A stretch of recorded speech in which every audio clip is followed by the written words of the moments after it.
ভালো আপদ হয়েছে ঘোড়াটাকে নিয়ে। পঞ্চানন কি যে করবে কিছুই স্থির করতে পারে না। কলিযুগ হয়ে অবধি আজকাল অশ্বমেধের রেওয়াজ নেই। তা না হলে সে হয়তো একটা অশ্বমেধ যজ্ঞই করে বসত। কথা নেই বার্তা নেই, একটা কৃষ্ণের জীবকে তো অধর্ম করে অমনি মেরে ফেলা যায় না। তাই পঞ্চানন ভেবে রেখেছে সুবিধা পেলেই একবার ভট্টপল্লীর দিকে যাবে, মা কালীর কাছে অশ্ব বলি দেওয়া যায় কিনা তার ব্যবস্থাটা জিজ্ঞাসা করবে। সে মনে মনে আলোচনা করেছে, কেনই বা না দেওয়া যাবে? পাঁঠা যখন দেওয়া যায়, অশ্ব তো পশুর মধ্যেই গণ্য। পাঁঠাও একটা পশু ছাড়া আর কি। পাঁঠার 4টে পা, ঘোড়ারও। সব দিকে প্রায় মিল আছে, যা কিছু তফাৎ তা কেবল লেজের ও আওয়াজের। তা শাস্ত্রেই যখন রয়েছে মদ্দা ভাবে গুরং দদাং, তখন পাঁঠা ভাবে ঘোড়াং দদাতের বিধান কি আর শাস্ত্রে নেই? নিশ্চয় আছে। এককালে অবশ্য ঘোড়াটা খুবই কাজ দিয়েছিল, কিন্তু বুড়ো হয়ে অবধি আজকাল কোনো কাজে লাগা দূরে থাক, তার পেছনে লেগে থাকা একটা কাজ হয়ে দাঁড়িয়েছে। বুড়ো বয়সে ভারী পেটুক হয়েছে ঘোড়াটা। জামার হাতা, খবরের কাগজ, ছেলেদের পুঁথিপত্র, দরকারি চিঠি, কখন কে খায় স্থির নেই। সেদিন তো কাশ্মীরি শালের আধখানায় প্রায় সাবার করেছে। তাছাড়া রান্নাঘরের দিকেও বেশ নজর আছে। এদিকে পঞ্চাননের সঙ্গে তার দস্তুর মতো প্রতিযোগিতা। রান্নাঘর থেকে ছ্যাঁক ছোঁক আওয়াজ কিংবা বেগুন ভাজার গন্ধ এলে কার সাধ্য তাকে থামায়? পাড়াগায়ে মেটে বাড়ি পঞ্চানন্দের। ধানের গোলাগুলো ঘুরে উঠোন পেরিয়ে গেলে রান্নাঘর। মুহূর্তের মধ্যে অশ্ববরকে সেখানে উপস্থিত দেখা যাবে। পঞ্চাননের গিন্নির কি পরিত্রাণ আছে ওকে বেগুন ভাজা না দিয়ে? বেগুন ভাজার প্রতি পঞ্চাননের দারুণ লোভ। অথচ এই ঘোড়াটার জন্যই সে পেট ভরে বেগুন ভাজা খেতে পায় না। সেদিন পঞ্চানন গিন্নি বেগুন না ভেজে বোধহয় ঘোড়াটাকে ঠকাবার মতলবেই বেসন দিয়ে বেগুনি ভাজছিলেন। গন্ধ পাওয়া মাত্র ঘোড়াটা সেখানে হাজির। দু একবার সে গিন্নির মনোযোগ আকর্ষণ করেছে, চি চি, সংস্কৃত ভাষায়, যার মানে হচ্ছে দেহি দেহি। কিন্তু গিন্নি কর্ণপাত না করায় সে নাসিকার সাহায্যে গিন্নিকে ঠেলে ফেলে সে ঝুড়ি ভরা সমস্ত বেগুনি আত্মসাৎ করে পরম পরিতৃপ্তির সঙ্গে খেতে শুরু করে দিয়েছে। সেদিন থেকে ঘোড়াটার প্রতি আর পঞ্চাননের চিত্ত নেই। দৃঢ় প্রতিজ্ঞা করেছে ভাটপাড়া সে যাবেই। গিন্নিকে সে স্পষ্টই বলে দিয়েছে, ফের যদি তুমি ঘোড়াটাকে আশকারা দাও তাহলে ওরই একদিন কি আমারই একদিন। সত্যি বলছি, একটা খুনোখুনি হয়ে যাবে। ঘোড়াটা কিন্তু গ্রাহ্যও করে না পঞ্চাননকে। তার পরের দিনই সে কলকাতা থেকে সদ্য আনানো পঞ্চাননের টর্চ লাইটটা মুখের মধ্যে পড়েছিল, কিন্তু ভালো করে চিবিয়ে যখন বুঝল যে ওটা ঠিক বেগুনি নয়, তখন বিরক্ত হয়ে ফেলে দিল। টর্চ লাইটটার অবস্থা দেখে পঞ্চানন তো অগ্নিশর্মা। সে ছুটে গিয়ে ঘোড়াটার কান ধরে গালে এক চড় বসিয়ে দিল। হতভাগা, তোর কি একটু বুদ্ধি নেই? তুই যে একটা গাধারও অধম হলি। ঘোড়া মুখ সরিয়ে নিয়ে জবাব দিয়েছে, চিহি, অর্থাৎ যা বলো তুমি। পঞ্চানন যখন মাথা ঘামাচ্ছে এই হঠকারিতার জন্য কি শাস্তি ওকে দেওয়া যায়, তখন ওর ছোট ছেলে বটকৃষ্ট এসে পরামর্শ দিল, বাবা, ওর লেজ কেটে দাও, তাহলে আর মশা তাড়াতে পারবে না। পঞ্চানন ভেবে দেখল, এ কথা বেশ, ওর শাস্তির ভারটা মশার উপরে ছেড়ে দেওয়াটা মন্দ না। কিন্তু কাছে নিয়ে উদ্যোগ আয়োজনের মুখেই মেয়ে রাধারানী বলল, বাবা, করছো কি? মশার কামড়ে তাহলে আমাদের মশারের মধ্যে এসে ঢুকবে যে। বাধ্য হয়ে পঞ্চানন কাছি থামিয়েছে। একটা ভাবনার কথা বই কি। ঘোড়াটা যেরকম বুদ্ধিশুদ্ধির অভাব, তাতে সবই ওর পক্ষে সম্ভব। মশারির মধ্যে ঢোকা কিছু কঠিন না ওর পক্ষে। এমনই সমস্যার মুহূর্তে জ্যোতিষ বোস এসে উপস্থিত। কি হে পঞ্চানন, কি হচ্ছে? এই ভাই, ট্রেন করছি ঘোড়াকে। তুমি হর্স ট্রেনার হলে আবার কবে থেকে? পঞ্চানন মাথা নেড়ে বলে, আরে ভাই, শিক্ষা না দিলে নিজের ছেলেই গাধা হয়ে যায়, তা ঘোড়া তো পরের ছেলে। তা বেশ, কিন্তু তোমার দেনার কথাটা একেবারে ভুলে গেছো। আমাদের পাড়াই মারাও না 2 বছর থেকে, ব্যাপার কি? পঞ্চানন আকাশ থেকে পড়ল, কিসের দেনা? সে যে একদিন বাজারে নিলে বছর 2 আগে। হ্যাঁ হ্যাঁ, মনে পড়েছে, 4 আনা পয়সা। পদ্মার ইলিশ এসেছিল হাটে, পয়সা কম পড়লো, তোমার কাছে নিলাম বটে, মনে ছিল না ভাই। জ্যোতিষ বোস ছেলেবেলা থেকে হিসেবি, কথা পঞ্চানন জানতো, কিন্তু বুড়ো বয়সে সে যে এত বেশি হিসেবি হয়ে উঠবে যে 4 আনা পয়সার কথা 2 বছর ধরে মনে করে রেখে ভিন গা থেকে 3 মাইল হেঁটে চাইতে আসবে, পঞ্চানন তা ধারণা করতে পারেনি। বাপ 500 টাকা রেখে গেছেন, সুদে খাটিয়ে তেজারতি কারবারে সেই টাকা 50,000 সে দাঁড় করিয়েছে, কিন্তু সামান্য 4 আনার মায়া সে ছাড়তে পারেনি ভেবে পঞ্চানন আশ্চর্য হলো। তা ভাই পঞ্চানন, প্রায় 2.5 বছর হলো তোমার ধার নেওয়া, আমার খাতায় সমস্ত হিসেব লেখা আছে, নিজে গিয়ে দেখতে পারো একদিন, এবার একটু গা করে দিয়ে দাও। কি যে বলো তুমি, সামান্য 4 আনা পয়সার জন্য আমি অস্বীকার করব? তা তুমি কষ্ট করে এত দূর এসে আমাকে লজ্জা দিলে।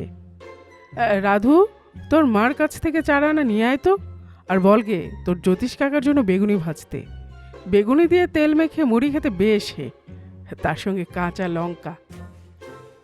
জ্যোতিষ বোস বাধা দিয়ে বলল, তা হবে ক্ষণ, খাওয়া তো আর পালাচ্ছে না, কিন্তু একটা ভুল করছো তুমি, 2.5 বছর পরে পয়সাটা তো আর 4 আনা নেই। কিছু বুঝতে না পেরে পঞ্চানন বলল, 4 আনা নেই কিরকম? আহা, বুঝতে পারছো না, সুদে আসলে তো 5 টাকা 11 আনা 3.25 পায়ে দাঁড়িয়েছে, 3.25 পায়ে দেওয়া একটু শক্ত হবে তোমার পক্ষে, তা তুমি 5 টাকা 11 আনাই দাও আমায়। হ্যাঁ? পঞ্চাননের মুখ দিয়ে আর কথা বেরুলো না। 5 টাকা 11 আনা 3.25 পাই? 3.25 পাই দেওয়া তার পক্ষে শক্ত নিশ্চয়ই, কিন্তু 5 টাকা 11 আনাটা দেওয়াই যে তার পক্ষে এমন কি সহজ, তা সে ভেবে পেল না। পঞ্চানন ভেবে কিনারা পায় না। হ্যাঁ, জ্যোতিষটা ছেলেবেলা থেকেই খুব হিসেবি, একথা তার অজানা নয়, কিন্তু তার হিসেবিতা যে বয়সের সঙ্গে এতটা মারাত্মক হয়ে উঠেছে তা কে জানতো না। জব্দ করতে হবে ওকে। কাষ্ঠ হাসি হেসে পঞ্চানন জবাব দেয়, তা নেবেই না হয় 5 টাকা 11 আনা, তোমাকে দিলে তো জলে পড়বে না। বসো, জিরো, গল্প করো, অনেক দিন পর দেখা। হ্যাঁ বসবো বই কি, বেগুনিও খাবো, কাঁচা লঙ্কা দিয়ে মুড়ি খেতে মন্দ না, কিন্তু কচি শশা আছে তো। পঞ্চানন মনে মনে মতলব এঁটে বলে, এতটা রোদে 3 ক্রোশ দূর থেকে হেঁটে এসেছো, এই বয়সে এতটা পরিশ্রম করা কি ভালো তোমার পক্ষে? একটা ঘোড়া রাখো না কেন, ঘোড়ায় চড়ে বেড়ালে হাঁটার পরিশ্রম হয় না, তাছাড়া রাইডিং একটা ভালো ব্যায়ামও, দেখছো না আমিও একটা ঘোড়া রেখেছি। জ্যোতিষ পঞ্চাননের ঘোড়ার দিকে দৃকপাত করে জবাব দেয়, বেশ ঘোড়াটি তোমার, দেখে লোভ হয়। আমি অনেক দিন থেকে ভাবছি কথাটা, সত্যি এ বয়সে আর হাঁটা চলা পোষায় না, কিন্তু মনের মতো ঘোড়া পাই কোথায়? কিরকম মনের মতো শুনি? এই ধরো, খুব তেজি হবে না, আস্তে আস্তে হাঁটবে। এই বুড়ো বয়সে যদি ঘোড়ার পিঠ থেকে পড়ে যায়, তাহলে কি হাড় ঘোড়ার আস্ত থাকবে? তা সেরকম ঘোড়াকে আর পাওয়া যায়? কিনে শিখে পড়িয়ে নিতে হয়। আমার ঘোড়াটা কি কম তেজি ছিল? অনেক কষ্টে ওকে শিক্ষিত করেছি। এখন যদি ওর পিঠে তুমি চাপো, তাহলে হাঁটছে বলে তোমার মনেই হবে না। এমন শান্ত, এমন বিনয়ী, এমন নম্র স্বভাব, মানে সুশিক্ষার যা কিছু সদ্গুণ সব আছে এই ঘোড়ার। তা ভাই, তোমার এই ঘোড়াটির মতো শিক্ষিত ঘোড়া পাই কোথায়? আমি তো আর তোমার মতো ট্রেনার নই। তা তোমার ঘোড়াটি কত দিয়ে কিনেছিলে? দাওয়ে পেয়েছিলাম ভাই, মোটে 15 টাকায়। তা তুমি এক কাজ করো না পঞ্চানন, 15 টাকা 11 আনা 3.25 পাইয়ে ঘোড়াটা আমাকে দাও না কেন? তোমার তো 11 না 3.25 পাই লাভ থাকলো। তাছাড়া একদিন জোরেও নিয়েছো। এ নাও 10 টাকার নোট। না ভাই, ঘোড়াটা শিক্ষিত যে। আবার নতুন ঘোড়া সস্তায় কিনে শিখে নিতে পারবে। তোমার যখন ট্রেন করার ক্যাপাসিটি আছে, ছেলেবেলার বন্ধুর কাছে বেশি লাভ নাই বা করলে। এই নোটখানা নাও, তোমার বাকি ধারও শোধ হয়ে গেল। তা নাহলে ভেবে দেখো, 3.25 পাই জোগাড় করা তোমার পক্ষে শক্ত হতো নাকি? পঞ্চানন হাসি চেপে আমতা আমতা করে বলে, তো তুমি যখন এত করে বলছো, ছেলেবেলার বন্ধুর একটা কথা রাখলাম না হয়। বেশ, নাও তুমি ঘোড়াটা। ভালোই হলো, ম্যাজিস্ট্রেট সাহেবের তাঁবু পড়েছে থানায়। যাচ্ছিলাম তারই সঙ্গে দেখা করতে। মনে করলাম পথে তো তোমার বাড়ি পড়বে, দেখা করে টাকাটা নিয়ে যাই। ভালোই করেছি। ম্যাজিস্ট্রেট সাহেবের কাছে হেঁটে গেলে কি ভালো দেখাতো? জ্যোতিষ বোস ঘোড়ায় চেপে থানার দিকে রওনা হলেন। সত্যি, এমন শিক্ষিত শান্ত ঘোড়া প্রায় দেখা যায় না। পঞ্চানন যা বলেছিল, হাঁটছে বলে মনেই হয় না। অনেক তাড়াহুড়ো দিলে এক পা হাঁটে। এদিকে পঞ্চাননও খুশি, নিঃশ্বাস ফেলে বলে, বাঁচা গেল এতদিনে। আপদ বিদায়, সঙ্গে সঙ্গে নগদ টাকা লাভ।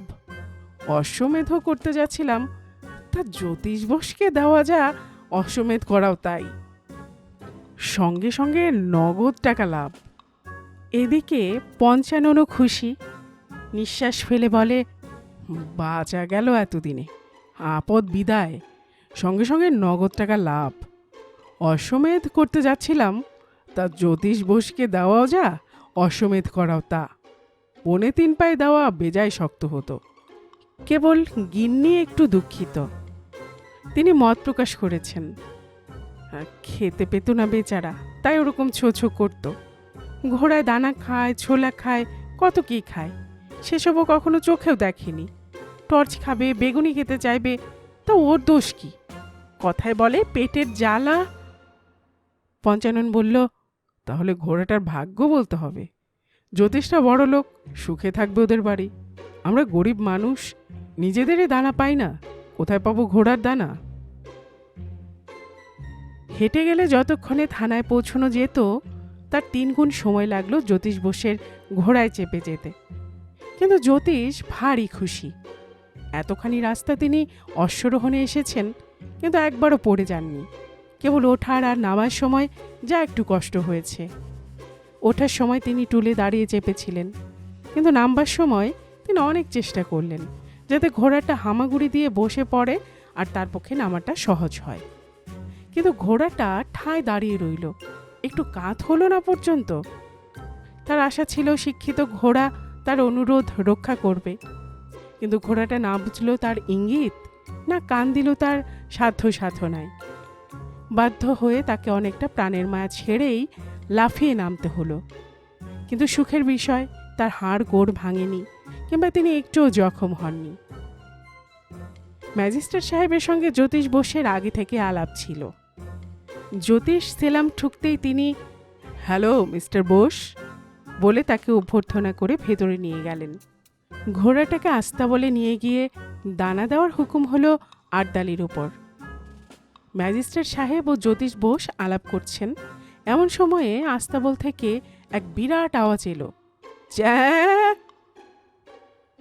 কি ব্যাপার? ম্যাজিস্ট্রেট এবং জ্যোতিষ দুজনেই চমকে উঠলেন। ঘোড়ার আওয়াজ বটে, কিন্তু এরকম আওয়াজ তারা জীবনে কখনো শোনেননি। এমনকি যে ঘোড়া ডার্বি জিতেছে, সেও এরকম উচ্চধ্বনি করে না। দুজনে আস্তাবলের দিকে ছুটলেন। সেখানে তখন অনেক লোক জড়ো হয়েছে, আর ঘোড়াটা কেবল করছে চ্যা।